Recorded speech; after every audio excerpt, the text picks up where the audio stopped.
से पहले से छापा है, लेकिन जो वारदात मेरे साथ हुई वो किसी के साथ ना हो, ये मैं ईश्वर से चाहती हूँ। जो मेरे साथ हुआ, मेरे बेटे का नाम, मेरे बेटे को जेल में भिजवाने की जो तस्वीर उन्होंने छापी, मेरे बेटे का असली नाम छापा, मेरा असली नाम छापा, मेरे हस्बैंड का नाम छापा और दूसरी पार्टी का कुछ भी नहीं छापा। उसके बाद मुझे पता भी नहीं चला। दूसरे दिन जब मेरे पास खबर आई तो मेरे पैरों के नीचे से जमीन खिसक गई। मेरे घर में जो तहलका मचा मैं बता नहीं सकती हूँ, बयान नहीं कर सकती हूँ, क्योंकि जिसका आदमी 14 साल से बिस्तर में पड़ा हो, उसके लिए 2-3 बच्चों का पालना ही अपने आप में चैलेंज होता है ना।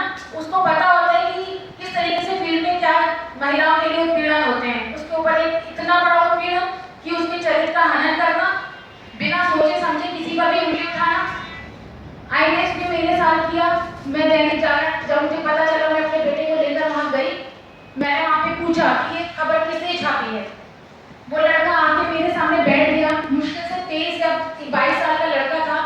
आके बिल्कुल पैर पे पैर रख के बैठ गया। कहता है क्या बात है। पूरा ऑफिस वहाँ पे खड़ा हो गया। मैडम क्या बात है, क्यों हल्ला मचा रही। मैंने कहा, उस लड़के से कहा कि तुम ही थे ना, तुम ही ने छापा है। तो बोलता है कि हाँ मैंने छापा है, क्या कर लोगी। मुझे बहुत तेज गुस्सा आई। मैंने कहा मैं नहीं थप्पड़ मारूंगी, मैं बहुत परेशानी में हूँ। दूसरे वहाँ पे जो एडिटर थे वो मुझे पहले से ही जानते थे। उन्होंने मुझसे बोला कि मैडम ये आपका नाम था, मुझे नहीं मालूम था, बहुत बड़ी गलती हो गई। लेकिन वो बदतमीज लड़का फिर भी नहीं माना। उसने मुझसे कहा मैं तो छापूंगा, ज़्यादा बकवास करने की जरूरत नहीं है। मैंने कहा तुम्हारी अपनी जगह, मेरी जगह अपनी माँ को रख के देखो। तुमसे बड़ा उनका मेरा बेटा है। अगर तुम्हारी माँ होती या तुम्हारी बहन होती तो क्या तुम इसी तरीके से छापते। तो और 2-4 लोग वहाँ पे इकट्ठे हो गए। दैनिक जागरण के बोलते हैं, मुझे पे ताव देकर बोलते हैं, ए माँ बहनों पर जाने की जरूरत नहीं है, वरना बलवा हो जाएगा यहाँ पर। 200 लोग वहाँ पे खड़े हुए थे दैनिक जागरण के ऑफिस में, और मैं चिल्ला रही थी, रो रही थी। किसी ने मेरी नहीं सुनी। अपनी माँ बहन को मेरी इज्जत है, क्या दूसरे की माँ बहन की कोई इज्जत नहीं है। एडिटर ने कहा संपादक जी है नहीं, बाहर गए हैं, जैसे ही आते हैं मैं आपकी बात कराता हूँ। उन्होंने कहा आप मेरा लेटर लिख के मुझे यहाँ दे दीजिए। मैंने वो लेटर वहाँ लिख के दे दिया। प्लीज इसका खंडन करने की कोशिश करिए, मेरी इज्जत का सवाल है, क्योंकि पूरे आधार में कुछ भी ऐसा नहीं है जो मुझे नहीं जानता। मैं अपने समाज की अध्यक्ष हूँ, 5 साल से ऑल इंडिया लेवल पर भी काम करती हूँ। अखिल भारतीय महिला परिषद जो सरोजिनी नायडू जी की संस्था है उसमें कार्यरत हूँ, और ये आपकी कस्तूरबा गांधी जी की वनिता विकास है उससे भी मैं जुड़ी हुई हूँ। आशियाना महिला मेंबर्स की मैं फाउंडर्स मेंबर्स हूँ। समय समय पर रामलाल वृद्धाश्रम जाते हैं, क्योंकि मुझे मालूम है कि जो पीड़ा मैं अपने घर में सह रही हूँ, जो मानसिक प्रताड़ना मैं झेल रही हूँ, वो कोई ना झेले। मेरे घर में खाना पीना दुश्वार हो गया। लोगों ने मुझे हेल रस्सी से देखना शुरू कर दिया, जो मेरे लिए मरने के बराबर था। मेरा बच्चा जो यहाँ बैठा हुआ है, डिप्रेशन की गोली खाकर भी नहीं सो पा रहा था। खाने की तो कोई बात ही नहीं है। मैं बराबर सचिन वासवानी जी को, संपादक जी को फोन करती रही कि प्लीज प्लीज आप मेरे से बात करिए। जब तक वो दिल्ली से नहीं लौटे थे तब तक उन्होंने कहा मैडम मैं आपके घर के पास रहता हूँ, मैं आता हूँ। लेकिन फिर वो जिन्होंने भी अरुण रावत से खबर छपाई थी, कुछ पैसे देकर उन लोगों से जाके मिल गए और मुझे ये कहा गया कि अगर इससे भी ज्यादा बोलोगी तो मैं इससे भी बुरा बुरा छापूंगा। पहली बात तो मैं ये पूछना चाहती हूँ कि क्या कोई किसी का नाम छापता है तो वो किसी पेज पे छापता है। दूसरी बात ये कि उसका कोई सबूत होना चाहिए कि क्या वारदात हुई, कि कुछ भी छाप देंगे। क्या मीडिया को इतना अधिकार है कि वो किसी भी औरत के चरित्र का हनन कर सकती है।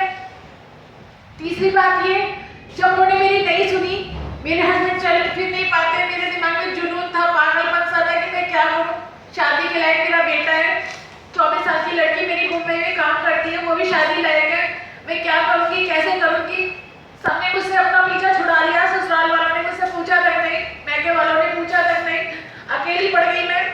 मेरी एक फ्रेंड जो कि मेरी तरह परेशान है, उसने मुझसे कहा कि एक वकील करते हैं, चुप नहीं बैठना चाहिए। मैं घर से चोरी अपने बेटे को लेकर अपने पति को बिना बताए वकील साहब के पास गई। शहर के नामी वकील है वो। उन्होंने मुकदमा डाला और मैं वहां तक गई। प्रेस कॉन्फ्रेंस समय समय पर मैंने रिमाइंडर भी डाला। फिर भी दैनिक जागरण से एक दिन फोन आया किसी और आदमी का जो कि लिंक रखते हैं कि मानेगी नहीं, क्या चाहती है? और जो है फालतू में उल रही है ये औरत, किसी दिन जो है इधर उधर हो जाएगी। तरह तरह की प्रताड़ना मेरे ऊपर हुई, झेलती रही। मैं जानती हूँ कि मैं 1.5 साल से क्या प्रताड़ना झेल रही हूँ।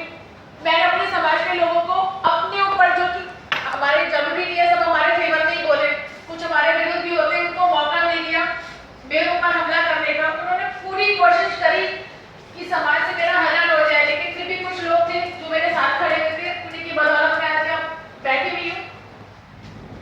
जब ये बुलाया गया सचिन वासवानी को, सबको जब नोटिस पहुंचा तो मेरे वकील साहब के पास सचिन जी का फोन गया। उन्होंने कहा कि सर मैं आपसे मिलना चाहता हूँ।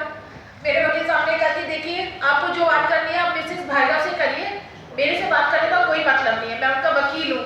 लेकिन उस बंदे ने मुझे फोन नहीं किया, कहने के बावजूद भी मुझे कुछ नहीं करा।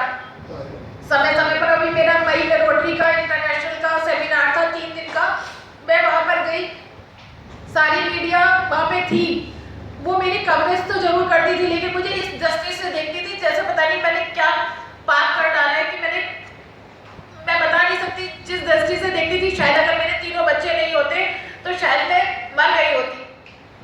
वहां पर भी आईएनएस वालों ने कुछ लोगों से कहा, बड़े लोगों से, कि अरे ये महिला, ये रोटेरियन कैसे है, आप लोग ऐसे लोगों को रखते हैं। फेस करना बहुत मुश्किल था। कुछ लोगों ने मुझसे कहा भी, क्या मैडम आपने मीडिया से पंगा ले रखा है, और क्या कहते हैं आप, क्या होगा आईएनएक्स में? कुछ नहीं होगा, 250 रुपये का जुर्माना होगा, उसके बाद कुछ नहीं। एक ने धमकी दी, क्या है तुम्हारे पास? आदमी तुम्हारा बिस्तर में पड़ा हुआ है, बैंक पावर है नहीं, पैसा है नहीं, बच्चों के लिए विरासत में क्या छोड़ के जाओगी? डर भी लग रहा था, क्या करूं? सम्मेलन में गई तो किसी और मकसद से थी, लेकिन दिमाग इतना खराब हो गया कि मैं बता नहीं सकती।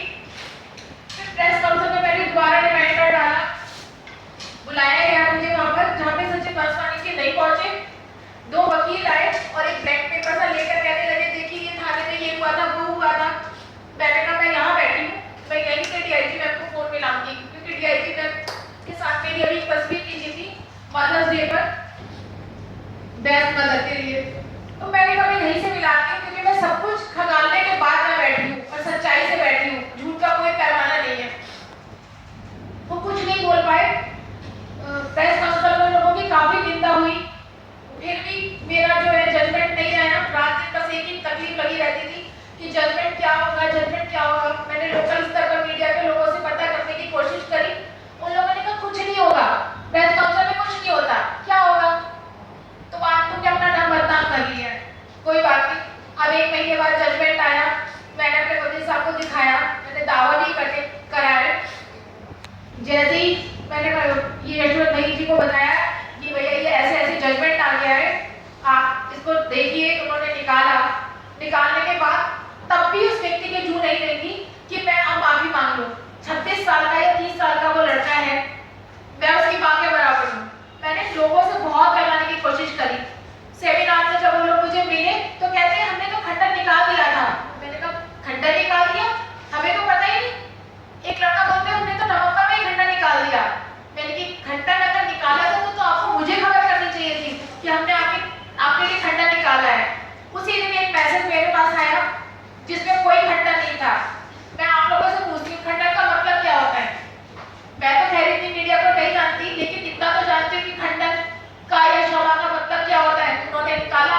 मैं प्रतिमा भार्गव आप लोगों को नोटिस देती हूँ कि जो है मैंने ये कृत्य नहीं किया है। ये क्या खंडन होता है? या कायदे से उनको ये लिखना चाहिए था कि आईएनएक्स से ये गलती हो गई है, उसके लिए हम खेद हैं और हम आपकी क्षमा प्रार्थी हैं।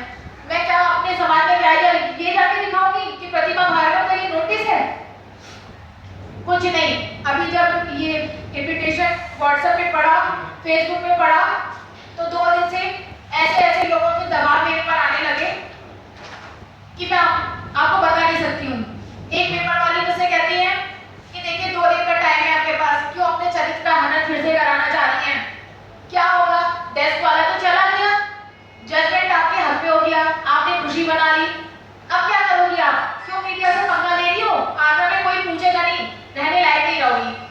बहुत दिमाग खराब हुआ। 2 टाइम से मेरे घर पे खाना नहीं बना है, क्योंकि टेंशन बहुत है। बेटी वहां पढ़ती है, डर लगा रहता है कर कर तब आई हूँ। मेरे को यहाँ आ जाना था, लेकिन मैं कल ही यहाँ पर पहुँच गई थी। और अभी भी फोन कॉल पे मैं आपको दिखा सकती हूँ कि कितने कॉल आ रहे हैं। क्या मैडम दिल्ली पहुँच गई कि जाना चाह रही है? अभी भी आपके सामने कॉल आया था कि हम आपका साक्षात्कार लेना चाहते हैं INF से। सिर्फ इसलिए क्या 1.5 साल में जो मैंने मेरी जो प्रताड़ना मैंने झेली है, क्या INF वो पूरी कर देगा? क्या आप सच्चे पासवानी के माफी मांगने से क्या मेरे वो पुराने दिन लौट आएंगे? 2-3 दिन में अगर वो काम हो जाता तो मुझे इतनी जल्द क्यों लड़नी पड़ती? या महिलाओं के साथ ऐसा ही होना है तो मीडिया का मतलब क्या है? अरुण रावत ने काम किया थोड़े से पैसों के लिए, क्या संपादक की कोई जिम्मेदारी नहीं होती? या उससे बड़े जो लेवल पर होते हैं उसकी कोई जिम्मेदारी नहीं होती? या 1.5 साल तक उन्होंने नोटिस पे नोटिस लेते रहे, ये नहीं सोचा कि एक पीड़ित महिला किस तरीके से रह रही होगी? तो मेरा आप लोगों से यही गुजारिश है कि प्लीज इस तरीके के कृत्य को रोक दीजिए। मैं शायद खुश नसीब हूँ कि मुझे ऐसा मंच मिला, जसवंती से मुझे इतनी प्रेरणा मिली। आज आप लोगों को देख के मेरा थोड़ा तसल्ली हो गई, लेकिन आगे प्लीज ये ना हो